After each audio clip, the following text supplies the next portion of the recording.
After you get our workspace configured, set up, and you run the sync tool on it, the next step would be to create a workset. And a workset is just another name for project. That's just what Bentley has chosen to use.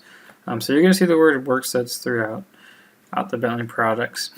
All right, and so to create a workset, you're actually going to use our custom application that we wrote. And it can be found within the workspace. So I have the path listed here for our V2 workspace, but it's the same path if you are still using our OHDOT or our V1 workspace. And so it's within the standards folder, applications, and then you should see OHDOT create workset.exe. So that is where you can find this application. And this application will run differently if you are an external to ODOT and you're running it on a workspace that is locally set up or on the network, which would then run differently if you are an external from ODOT and you're trying to create a workset inside ProjectWise. And then if you are an internal to ODOT, the application forces you into ProjectWise only. And so I'm going to have 3 separate videos to go over each of these, so just go and check out those in this YouTube playlist.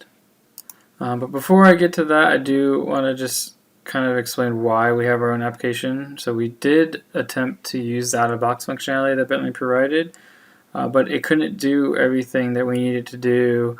And after getting several comments and suggestions from consultants and our users, we came up with this application to make this process a lot easier and kind of a one-stop shop. So before I move on to the videos that go over how to use the application, I want to give a basic overview of what a workset folder structure looks like for ODOT, so you kind of get a better understanding of some of the options within the application itself. So if you wanted to see our template, you could go to the workspace folder standards, and there's workset templates, and it's the first one, the 000000 OHDOT template. So that name, when you create a workset, would get the workset name that you choose, and then inside of it, this would be the folder structure you would see. So they're kind of organized by numbers to sort them, and they're the main sections of areas that would be working on the project. So there's like planning, environmental, survey, engineering, real estate, contracts, construction, and so on and so forth. So the 990 workset standards is where you're going to find like the seed files for the project and some other things CAD related. And then the other 2 areas that would be around CAD would be this 300 survey and 400 engineering folders. And right now, the application does allow you to create multiple survey and engineering folders. And so what that would look like is it would just increment the numbers, so you would have like a 301 survey dash company ABC or whatever. And same thing would go for engineering. You had 401, 402. And really that's to give everyone that's working on a project a spot to put their files. So if it's like a huge collaboration project and you have multiple companies working on their project, that's where this would come in handy. Each person or company would get kind of their own folder, and that way that's their area of where they're putting their files. So the survey folder will have base maps and survey data. So the base maps folder is where you would find that kind of existing survey. And then the engineering folder is a little bit more detailed. So there's a folder for each discipline.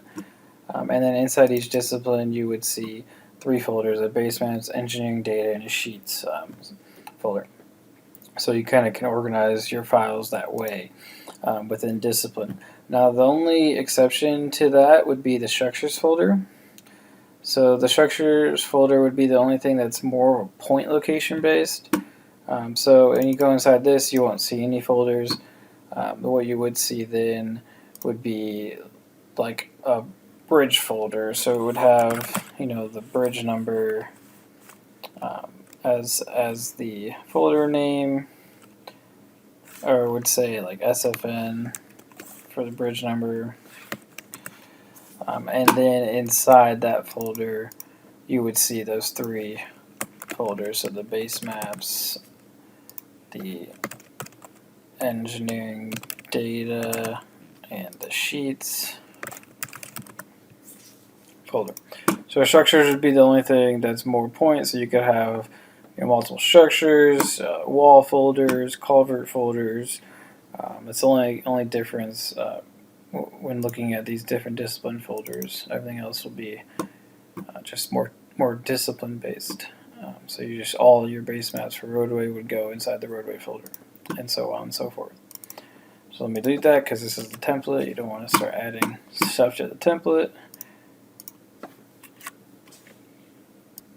So that's just a real quick overview of our template. That would help out in the next videos where I go over the application itself.